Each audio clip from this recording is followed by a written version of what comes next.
wabarakatuh. Nama saya Reva Nurul Saputra dari kelas 10 IPS 3. Tata nama senyawa kimia.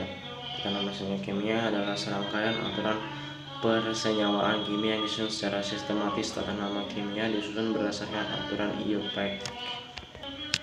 Dalam tata nama senyawa kimia terdapat senyawa ion. Senyawa ion terbagi jadi dua, ada kation dan anion. Satu, kation dari unsur logam diberi nama sama dengan unsur logam tersebut. Jika muatan berbeda dapat ditulis dengan angka remui dalam tanda kurung, umumnya berakhir ium. 2. Anion. Anion monoatom diberi akhiran ida. Oksanion diberi nama dengan akhiran at ataupun it. 3. Anion yang diturunkan dari penambahan H+ pada oksanion diberi awalan hidrogen atau dihidrogen. Yang kedua, ada senyawa kovalen. Senyawa kovalen adalah senyawa yang terbentuk dari sesama unsur-unsur non-logam dengan cara membentuk ikatan kovalen dalam kurung penggunaan pasangan elektron bersama. Yang ketiga, ada asam. Asam adalah senyawa yang sering terkandung pada buah-buahan seperti jeruk dan mangga. Rasa asam sebenarnya adalah senyawa kimia yang dapat larut di dalam air. Senyawa asam membuat pH air menjadi lebih kecil dari 7. Dalam bahasa yang lebih ilmiah, asam adalah zat yang memberikan proton atau ion H+ kepada zat lain. Asam memiliki sifat antara lain rasa, sentuhan, kereaktifan, hantaran listrik. Contoh-contoh larutan asam adalah aqua regina, campuran antara H2SO4 dengan HNO3, asam kalida, asam oksihalogen. Yang keempat, ada basa. Basa adalah senyawa yang baik digunakan dalam campuran sabun mandi atau sabun cuci. Secara kimia, basa adalah senyawa yang menyerap ion hidronium ketika dilarutkan ke dalam air. Basa adalah lawan dari asam.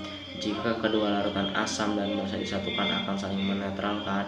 Jika larut dalam air, maka pH larutan akan menjadi lebih dari 7. Dari kuat atau tidaknya, maka basa dibagi menjadi dua jenis, yaitu basa kuat yang sering disebut kaustik dan basa lemah. Kemampuan ini didasarkan pada kemampuan melepaskan ion OH dalam larutan dan juga konsentrasi larutan yang dihasilkan. Basa memiliki sifat antara lain rasa, cenderung pahit jika dirasakan dengan lidah.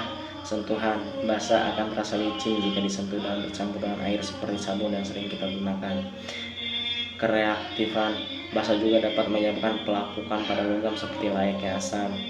Hantaran listrik, larutan basa adalah larutan elektrolit yang berfungsi sebagai konduktor elektrik.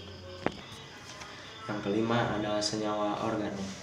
Senyawa organik adalah golongan besar senyawa kimia yang molekulnya mengandung karbon, kecuali karbida, karbonat, dan oksida karbon. Studi mengenai senyawaan organik disebut kimia organik. Banyak di antara senyawaan organik seperti protein, lemak, dan karbohidrat merupakan komponen penting dalam biokimia. Di antara beberapa golongan senyawaan organik adalah senyawa aldifatik, rantai karbon yang dapat diubah gugus fungsinya, hidrokarbon aromatik, senyawaan yang mengandung paling tidak satu cincin benzena, senyawa heterosiklik yang mencakup atom-atom non-karbon adalah struktur cincinnya, dan polimer, molekul rantai panjang gugus berulang. Pembeda antara kimia organik dan anorganik adalah ada tidaknya ikatan karbon hidrogen, sehingga asam karbonat termasuk anorganik, sedangkan asam format, asam lemak pertama organik. Nama organik merujuk pada sejarahnya. Pada abad ke-19 yang dipercaya bahwa senyawa organik yang dibuat disintesis dalam tubuh organisme melalui vitalis life force. Kebanyakan senyawaan kimia murni dibuat secara artifisial.